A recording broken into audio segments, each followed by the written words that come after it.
Boa tarde a todos e sejam bem-vindos à inauguração da exposição sobre a diáspora judaica portuguesa, que em tão boa hora está patente no Museu Luso-Hebraico de Tomar. É para mim uma grande honra estar presente nesta inauguração, neste edifício que tanto tem a ver com a minha família, na pessoa do meu avô Samuel Schwartz. A sinagoga de Tomar é até hoje o templo hebreu mais antigo de Portugal. Embora existisse uma comunidade judaica em Portugal desde o início do século XIV, como atesta a inscrição na lápide do rabino José de Tomar, que faleceu em Faro no ano de 1315, esta só ganhou real importância no século XV, quando foi erguida a sua sinagoga, provavelmente entre 1430 e 1460.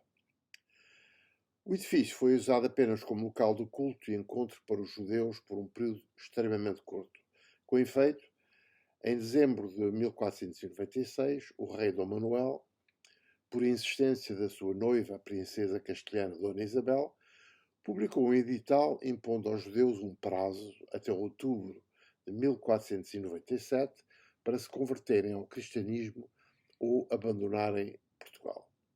Segundo a historiadora Maria José Ferro Tavares, em meados do século XV, a população judaica de Tomar andaria em cerca de 150 a 200 indivíduos, tendo chegado na altura da expulsão, em 1496, a um número entre os 250 e os 300. Número esse, certo aumentado com os judeus espanhóis, entretanto vindos de Espanha, por razões relativas à expulsão pelos reis católicos, que teve lugar em 1492. Em 1527 foi feito um recenseamento, o primeiro censo feito em Portugal, e Tomar, nessa altura, teria então uma população aproximada de 737 moradores, o que é aceitar uma razoável, mas improvável estabilidade demográfica desde 1496, representaria uma percentagem de sangue judaico entre 34% a 40% do total da população. Alguns judeus concordaram em receber o batismo, outros foram forçados a fazê-lo, tornando-se os cristãos novos. Mas muitos mesmo, embora batizados, continuaram a praticar a religião judaica em segredo e foram apelidados de marranos. Por causa do edital de 1496, a sinagoga da comunidade de Tomar ficou deserta. Afastada do culto hebreu, foi comprada por um particular que a vendeu posteriormente, por volta de 1516, com o objetivo de ali instalar a prisão que até então funcionava lá em cima no castelo. É curioso constatar que os cristãos novos de Tomar, por carta de privilégios excepcionais outorgados por Dom Manuel em 1516, não podiam ali ficar presos, o que talvez se explique pelo facto de a prisão pública estar instalada na antiga sinagoga, sendo encarcerado ali, teria apresentado a última afronta aos ex-judeus.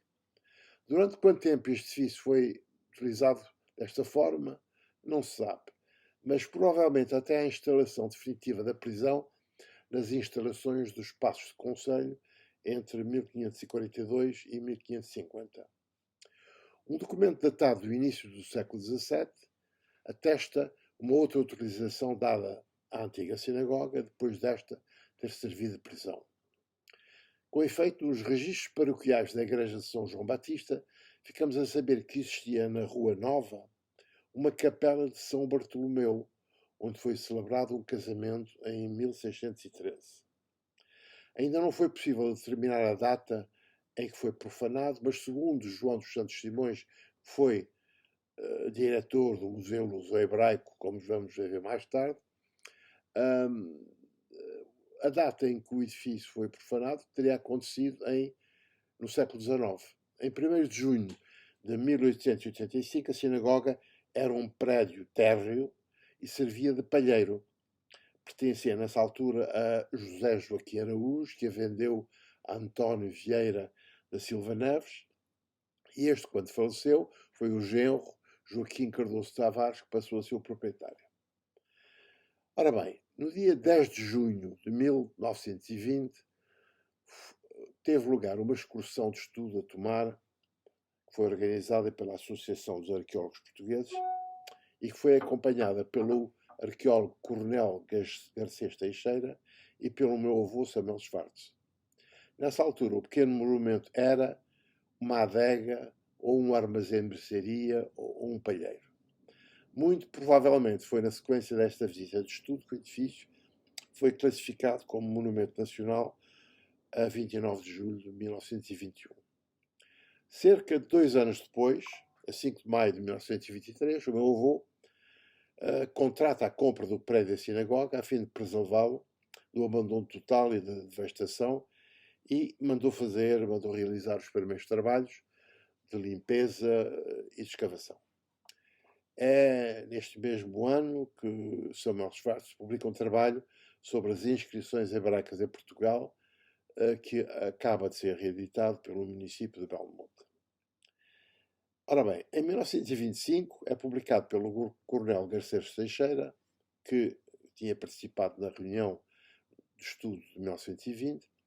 Portanto, nessa altura é publicado o primeiro estudo sobre a sinagoga, intitulado A Antiga Sinagoga de Tomar.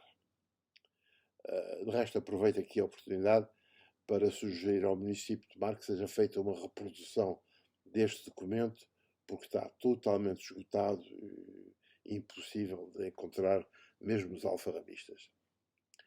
Portanto, a partir de 1933, a Comissão de Turismo tentou obter a compra e cedência a título gratuito do edifício da sinagoga pelo Estado, para aí instalar um museu luso-hebraico. Por falta de fundos, a transação não se concretizou, mas o problema foi finalmente resolvido quando Samuel Schwartz doou o edifício da sinagoga ao Estado português, em março de 1939, com a condição formal de aí ser instalado um museu luso-hebraico. O museu foi criado oficialmente por despacho ministerial de julho de 39. Num documento recentemente reeditado pelo município de Tomar, Samuel Schwartz sugere ao governo que no espaço da antiga sinagoga seja criado um museu epigráfico que reuniria todas as lápides descobertas até à data, mas também um museu histórico representativo das atividades culturais dos antigos judeus portugueses. É curioso notar que, na sequência da carta enviada por Samuel Schwartz ao Presidente do Conselho e Ministro das Finanças da altura, o Dr. Salazar, este deslocou-se pela noite calada à sinagoga antes de aceitar a doação de Samuel Schwartz. Foi ele lá para verificar se o Estado deveria ou não aceitar esta doação. Em 1943, já depois da criação oficial do Museu Luso-Hebraico, é publicado o mais amplo estudo sobre a judiaria de Tomar, intitulado Tomar e a sua Judaria, da autoria do Sr. Santos Simões, que era à época diretor do museu e eminente especialista da azulejaria em Portugal. Esta seria, a meu ver, uma obra que também poderia merecer uma nova edição com o apoio do município de Tomar.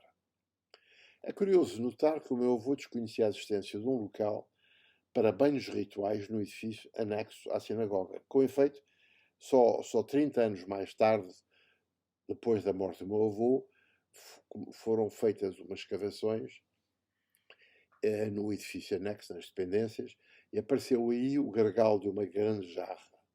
Os trabalhos iniciados, portanto, em 85 e 89, pela doutora Salete da Ponte, expuseram um esgoto de tijolo coberto com grandes pedras planas, um forro destinado a aquecer a água e uma parede do mikvé, que é o banho ritual de purificação, neste anexo.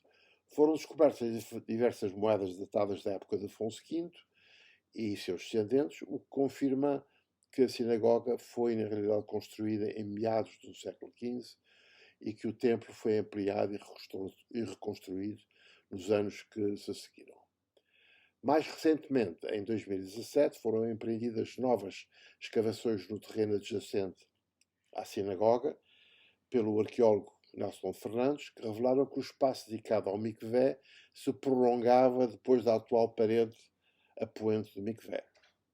Desde então, acontece que a memória de Samuel Schwartz tenha sido ali celebrada, mas dada a ambiguidade que reina entre aqueles que afirmam gerir o museu, lamento eu, pessoalmente, o facto de durante tantos anos não tenha havido uma continuidade relativamente à preservação da memória da comunidade judaica tomara. Lembro o longo período de tempo durante o qual, para visitar a sinagoga, era preciso bater à porta do Sr. Luís Vasco ou da Sra. Teresa. Quero aqui aproveitar para relembrar e celebrar a memória deste casal que tanto fez dedicando parte de sua vida e do seu esforço à divulgação e conservação da sinagoga. Por fim, resta-me agradecer ao município por tomar a iniciativa que tomaram em 2020 em restaurar o espaço da sinagoga e hoje em acolher a exposição sobre a diáspora sefardita. Só espero que no futuro continue a tomar iniciativas que possam atrair de modo irresistível gente vinda de todos os cantos do mundo. Muito obrigado pela vossa atenção.